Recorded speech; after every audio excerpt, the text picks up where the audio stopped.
বিশ্বাসঘাতক যে আমার কোম্পানিকে লাঠে তুলতে চাই? সেটা সেটা আপনার ড্রাইভারের মুখ থেকে নিজের করে শুনবেন।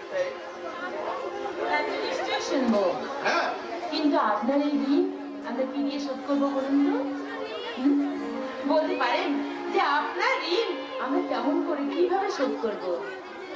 নিজের দায়িত্ব কর্তব্য পালন করে আমি কোনো প্রতিদান চাই না ম্যাডাম। সূর্যবাবু, তবু মামনির মনের ইচ্ছাটা তোমার পূরণ করা উচিত সূর্য। বেশ, তাহলে তাহলে আমার ভাই চন্দ্রকান্তের জন্য আপনার কোম্পানিতে যে কোনো একটা চাকরি। না না, সে আমার মতো মূর্খ নয়, সে অনেক অনেক লেখাপড়া শিখেছে। বেশ তাই হবে, কিন্তু আপনার জন্য কিচ্ছু চাই না ম্যাডাম, কিচ্ছু চাই না। কিন্তু কথা দিন, আপনি যে আমার কথাই চন্দ্রকান্তকে চাকরি দিলেন, সে কথা ও যেন কোনোদিন জানতে না পারে। মা, কেন কেন জানতে পারবে না? ম্যাডাম, ওরা শিক্ষিত ছেলে, সে কথা শুনলে হয়তো কোনদিন আত্মসম্মানে লাগতে পারে। বেশ মামনি, তাহলে সূর্যের ভাইকে কোম্পানি জেনারেল পদে নিয়োগ করে ওর মধ্যে আমাদের ঋণের বোঝাটা একটু হালকা করে যাব। বাবা, তুমি হ্যাঁ, তোমার মনের খবরটা আমি ভালোই জানি মামনি। বাকি তাই তোমার দিনের খাওয়া আর ওই রাতের ঘুম বজায় রাখতে তোমায় আমি এই পারমিশন দিয়ে গেলাম। ও বাকি ম্যাডাম, আমার ভাই চন্দ্রকান্তের চাকরি। হ্যাঁ, আপনার ভাই চন্দ্রকান্ত চন্দ্রকান্ত চাকরি নিশ্চয়ই পাবে, কিন্তু আপনার চাকরিটা থাকবে কিনা সে ব্যাপারে একটু ভাবতে হবে। কিন্তু কেন কেন ম্যাডাম, আমি কি কোনো অন্যায় করেছি? নিশ্চয় করেছি, নিশ্চয়ই তুমি অন্যায় করেছো। কারণ কারণ তুমি তোমার মহত্ব, তোমার আদর্শ, তোমার কর্তব্য দিয়ে আমার এই হৃদয়টাকে জয় করে নিয়েছো। তাই তো আমার ভালোবাসাটাকে আস্তে পিষ্টে নানান ভাবে বাঁধনে বেঁধে ফেলেছো। বলো, এরপরও কি তোমার চাকরি থাকা সম্ভব? না না ম্যাডাম, আপনি ভুল করছেন। না, এতদিন আমি ভুল করেছি, তাই সেই ভুলের সংশোধনটাও আমি আজই করতে চাই। না না, আপনি Shut up! Just shut up! আপনি নয়, বলে তুমি। কিন্তু ম্যাডাম। Shut up নয়, বলে সর্বাঙ্গী। আজ থেকে আমি তোমার সর্বাঙ্গী, শুধু তোমার হয়েই থাকবো। তোমার হৃদয় আমি ঠিক এমনি করে বাঁচবো। বলো, তুমি আমাকে তোমার ভালোবাসাটা বিধে রাখবে না? কিন্তু সর্বাণী, এক এক ধনী ভিতর আদরিণী বিদুষিনী মেয়ে হয়ে তুমি আমার মতো এক পদবী দরিদ্র মূর্খ ছেলের জন্য আজ সবকিছু করবো তোমার জন্য। প্রয়োজন হলে এই 7-8টা ছেড়ে তোমার পুরো যে বাসা বাঁধবো। কারণ কারণ হলো তুমি মোর জীবনে সুখের গিরি। হয়ো না কখনো তুমি সুখের স্মৃতি।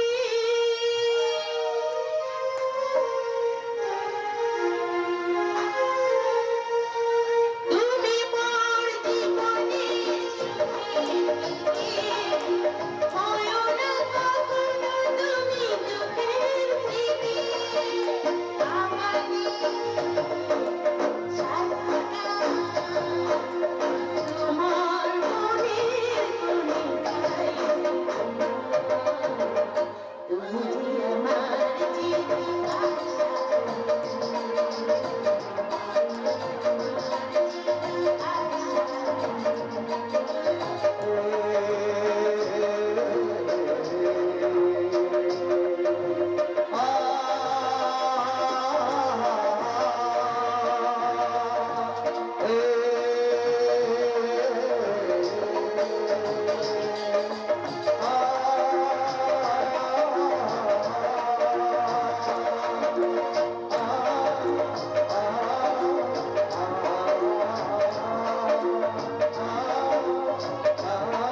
তাকে তো তুমি বলা যাবে না। কিন্তু ভাই চিরকাল দাদাকে তুমি বলে। আর দাদাও চিরকাল ভাইকে তুই বলে, সেটা যেন শুনতে পাই। এবার চাটা নাও দিদিমণি। দিদিমণি আপনার চা। এই জানো, তুই আমার জন্য চা করে নিয়ে এসেছিস? হ্যাঁ, শেষ খাওয়াটা খাইয়ে দিই। তার মানে এই কোচিতে যদি এমন চা না পান, এই জানো, এই টাকা টাকা টাকা টাকা, এই শোন, তার মানে তুই বাইরে থেকে আমার সব কথা শুনছিস, তাই না? এই বল। আমি শুনতে যাবো কোন দুঃখে? তো কিন্তু কানে আঙুল দিয়ে তো বাড়ির সব কাজকর্ম করা যায় না। নেনো, আচ্ছা আচ্ছা ন্যানো, তুমি কোন পাঠশালায় পড়ে এত ভালো কথা শিখেছো বলো তো? না দাদা, লেখাপড়া শেখার আমার সৌভাগ্য আমার হয়নি। কিন্তু আমার ইঞ্জিনটা বিকল, কিন্তু ঠিক সময়ে ঠিক কাজটা করতে পারি। তাই আমার নাম ন্যানো গাড়ি। আমার আসল নামটা কি? যেমন ভেজাল জিনিস খেয়ে খেয়ে আসল জিনিসের স্বাদটাই ভুলে গেছি, তেমনি দুনিয়া যারা নকলের ভিড়ে আমার আসল নামটাই মনে নেই। নেনো, বাঁচাও, বাঁচাও,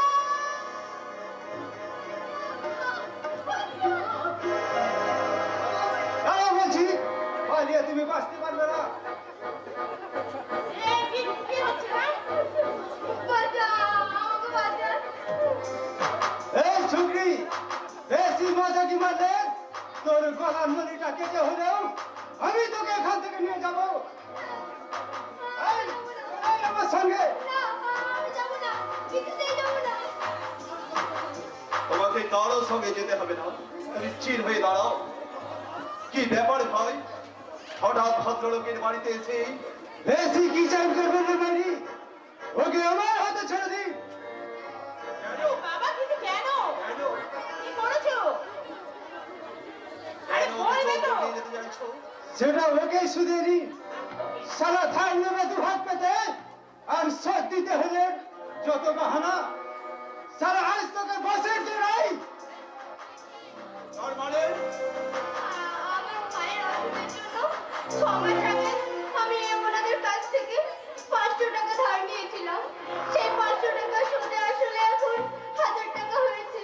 সেটাই আমি শোধ দিতে পারিনি বলে ওরা আমায় জোর করে মাত্র 1000 টাকা। তো 1000 টাকার জন্যে বেশি লম্বা চওড়া বুটো দিবি না শালা।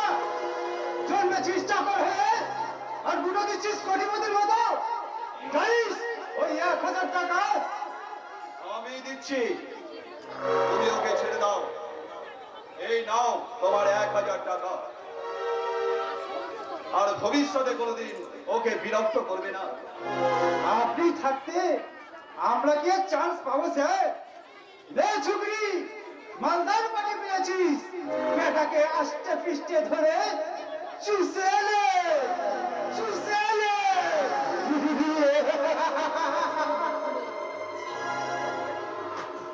চারও আর একটা, কোনো ভয় নেই। এবার তুমি বাড়ি যাও। না বাবু, আপনারা যা দয়া আমার উপর করেছেন কোনোদিন ভুলবো না। আপনারা আমায় একটা কাজ দিন, আমি গায়ে গতরে খেটে আপনাদের সব ঋণ শোধ করে দেব। চাকরি, তা আবার তোমার মতো মেয়েকে এ হয়ে গেল। এখানে কোনো চাকরি খালি নেই। দয়া করুন বাবু, আমায় একটা চাকরি দিন বাবু, দয়া করুন, দয়া করুন। চাকরি দেওয়ার ক্ষমতা আমার নেই, কারণ আমি তো এখানে নিজের চাকরি করি। আচ্ছা বেশ বেশ, তুমি উঠে এসো। শুধু এক কাজ করো তো, আমাদের কোম্পানি যে ক্যান্টিনগুলো আছে না, সেই ক্যান্টিনে যে কোনো কাজে একটা লাগিয়ে দাও। এই শোনো, তুমি আজ বাড়ি যাও, বুঝলে? কাল আমাদের অফিসে এসো। নিশ্চয়ই যাবো ম্যাডাম। আপনারা আমার উপর যে দয়া করলেন, এই ঋণ, বিশ্বাস করুন, এই ঋণ আমি জীবন দিয়ে হলেও শোধ করবো। আজ চলি ম্যাডাম। কাজটা বোধহয় ঠিক হলো না দিদিমণি। ওটা তো মেয়ে নয়, যেন আগুনের ফুলকি। এইসব ফুলকির মাটা নেই ভালো। এইসব মুরগি যেখানে পড়বে সেখানকার পুরো ছাই কাল হয়ে যাবে। ন্যানো, ইঞ্জিনটাই বিকল, ঠিক সময় ঠিক কাজটা করতে পারি।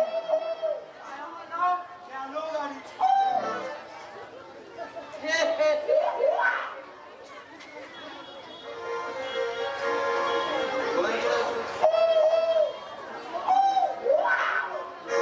আচ্ছা সূর্য, আমি কি সত্যি ভুল করলাম?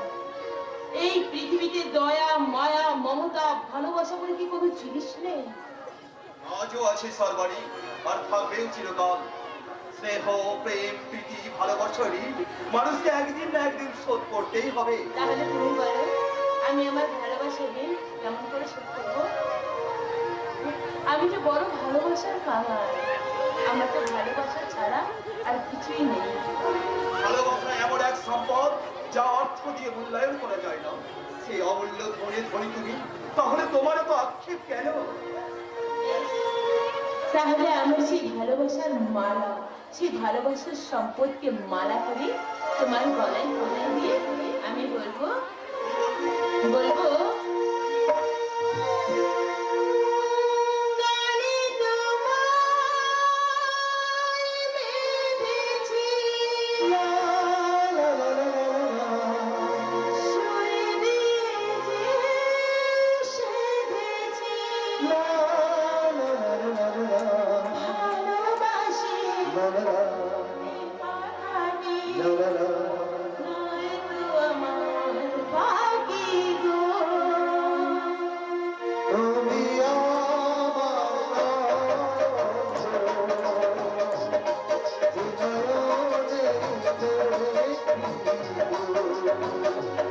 আমি সেই নয়নের আমি সেই